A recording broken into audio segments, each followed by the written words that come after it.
shout out goes out to our current channel members. If you were interested in picking up a channel membership for as little as $1.99 a month, head over to my channel profile and hit the join button to view all of the available perks. Thanks. I think today is the day where I finally get around to talking about Nia in Crystalized.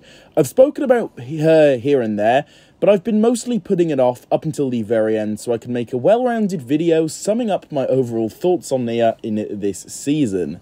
Now, if you've been watching my channel for a few months at this point, you may very well know that I was not a fan of how she basically returned in part 1 of Crystalized. I thought it was kind of rushed, and it just felt like the writers were just like, right, okay, we need to make sure Nia gets back as quickly as possible so that we can use her later on in the season, which is what we're about to get onto. It kind of just felt rushed, and it felt very, very convenient at the same time, and it was just like a really quick snap way of getting Nia back as early as possible so that they could then go on to focus on other elements of the season, which, you know, I understand why they did it, but at the same time, not really a fan of it at all, although it doesn't bother me too much, at least compared to some choices made in part 2 of Crystalized, that is, but I can definitely get past this whole Nia decision they went through in part 1. I can definitely see around it, and am comfortable with it, at the very least, if that makes any kind of sense.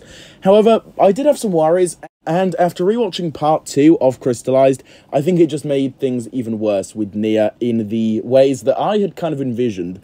As, unfortunately, it just felt like she was used as a plot device to kind of help the ninja get out of sticky situations, and to overall just kind of help, and again, act as a plot device when she's needed, and is just kind of there for convenience reasons, if that makes any sense.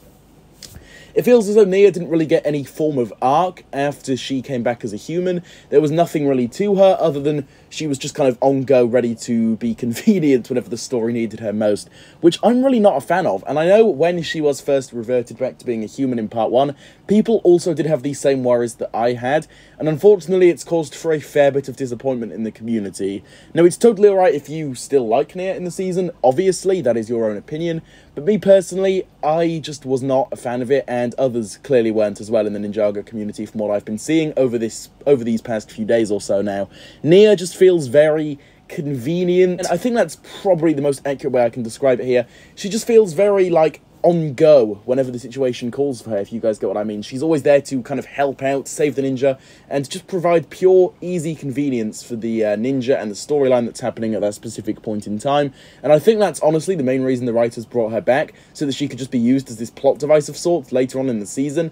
That's really the only way I can see this going, and it's just a real shame because I think Nia is another part of Crystalized that had so much potential, but unfortunately they went down the easy route with her and also down the half-assed route, and it just didn't really end up being that great overall in my personal opinion. And I would have much rather Nia had a full arc if she was going to come back this soon. I mean, let's be honest, Nia coming back this early on, straight after Seabound, you know, already that's a bit of an L, in my personal opinion. But then bringing her back and just not doing her character justice later on, you know, it just is kind of setting things up for disaster, and this is another big aspect of Crystalized Part 2 that, well, I'm just not really a fan of at all, hence why I'm making this video here today, to kind of make you guys aware of this, and to just overall share my thoughts. I'm just not a fan of how Nia was handled. I think they could have gone down a much better route and given her an actual story arc throughout the Crystalized season, and it could have been so much better. But as it is, yeah, not really a fan of Nia overall and the way she was handled. She had potential, but unfortunately she was just kind of used as a plot device, pure convenience within the season. With this being said though, what do you guys think about Nia? Do you disagree with me, or do you actually agree with me? Feel free to drop all of your thoughts down below on this in the comments. I would love to hear your thoughts. If you enjoyed, drop a like on it, subscribe to the channel for so much more like this, and also hit that notification bell so that you can be the first to watch my new content whenever I do post it. With this being said, I'll see you all soon for my next one. Goodbye.